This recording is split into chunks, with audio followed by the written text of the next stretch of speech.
আজকে একটা tutorial video share করছি, যারা কেক নিয়ে এগোতে চাও তাদের জন্য খুব হেল্পফুল হবে। এই ধরনের ব্ল্যাক ফরেস্টের অর্ডার আমার ডেইলি থাকে।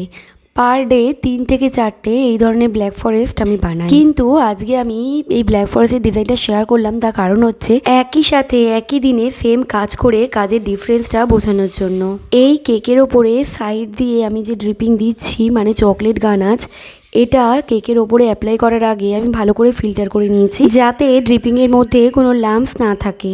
প্রথমের কেকগুলো বানাতে বানাতে আমার কাছে চকলেট গানাশ একদম শেষ হয়ে গেছিলো। যেইটুক ছিল ওভারঅল কেকটা আমি কভার করতে পারতাম না। সেই মুহূর্তে আমি তাড়াতাড়ি করে একটা মিল্ক চকলেট গানাশ বানাই এবং কেকের ওপরে অ্যাপ্লাই করে দিই। তখন আমার কাছে গানাশ ফিল্টার করার মতো সময় ছিল না, কারণ অলরেডি কেক ডেলিভারি করার জন্য লোক দাঁড়িয়েছিল। ওভারঅল 4 নম্বর কেকটা দেখতেও খুব সুন্দর ছিল, কিন্তু ড্রিপিংয়ের জন্য একটু দানা দানা লাগছিল। তাও আমার করা প্র্যাকটিস বলে যেই করে হোক ম্যানেজ করে নিয়েছি।